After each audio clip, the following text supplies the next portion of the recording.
So you'll need some push pins to hold your wig steady on the wig head. If you don't have push pins, you can use some open bobby pins or just experiment, see what works.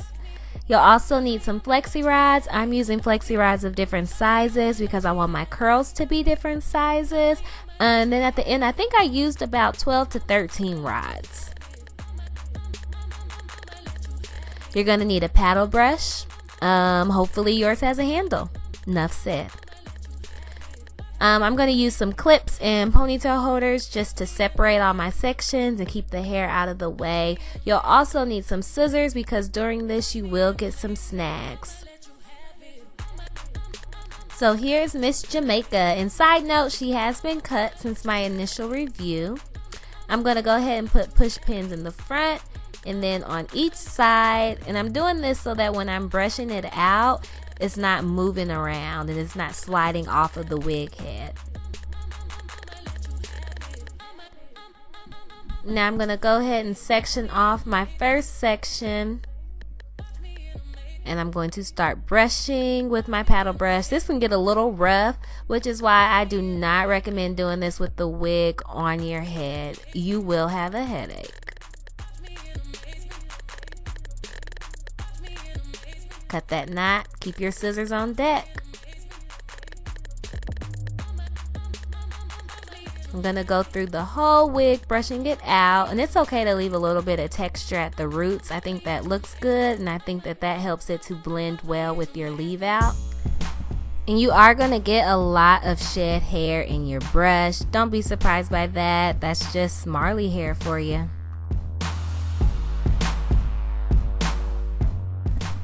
Ta-da! She's ready to be braided. Now the size that you do your braids really doesn't matter. Just make sure you do them tight. If you do them too big, no definition is gonna come out of this, but they don't have to be extra tiny. I'm gonna make mine all different sizes just because I want it to be kind of an ununiformed look. Once you get to the end of the braid, you're gonna get your flexi rod and wrap it tightly. Now you can braid down as far as you want. I didn't braid down all the way because I wanted it to have a nice curl at the bottom.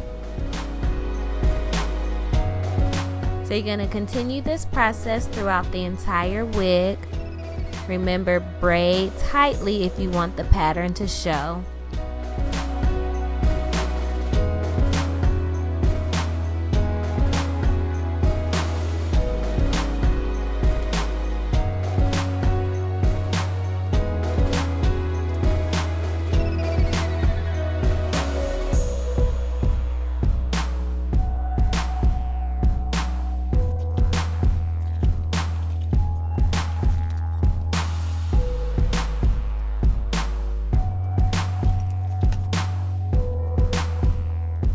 I believe I ended up doing 13 braids in total.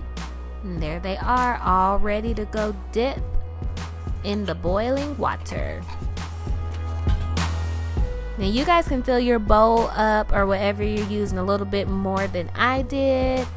I used all the water that was in my kettle, so this is what I did. So I basically just dipped one side at a time. If you fill the bowl up, you can dip the whole wig at once. So I put it in on one side and I let that hair sit in the water for 30 seconds at least. And then I'm gonna go ahead and I'm gonna flip the wig over to let the other side be submerged in the water for at least 30 seconds.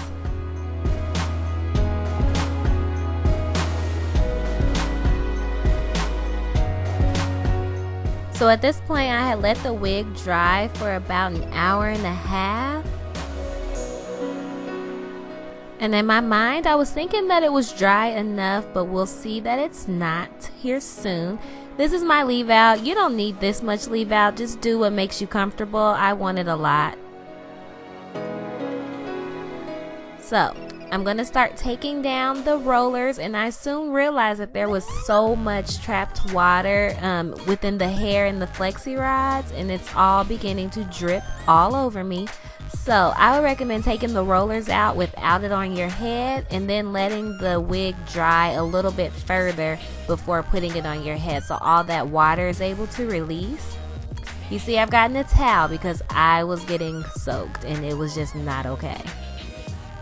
Now, if you leave your braids in longer, like say you leave them in until the hair is fully dry, you're gonna have better definition because it's not gonna frizz up as much. So, you know, just do what you feel is right for the style that you're going for. The more dry you let it get, the better the definition.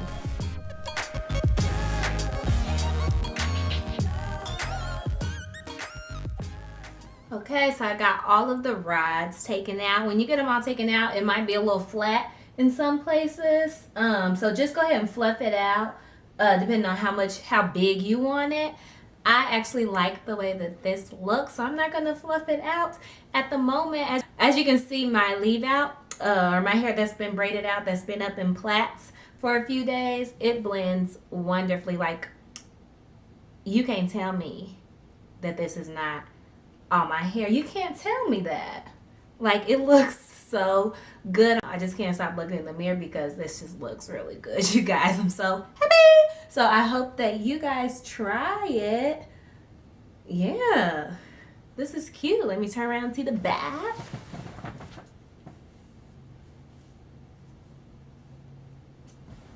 So yes, this is just beautiful, you guys. It's lit. That's what the whippersnappers say. It's lit. So I hope that you guys enjoyed this tutorial. I hope that you try it. It was kind of a lengthy process, but I mean, I think it's worth it. Thank you guys once again for watching. Thank you for subscribing. If you haven't subscribed yet, please do. If you guys have any idea of more ways for me to try, especially for the summer while it's hot, drop them in the comments below. And yeah, I will see you guys next time. I'm about to go outside because I'm cute. Okay. All right, you guys, I'm way too excited. It's lit. Bye, you guys. I'll see you next time.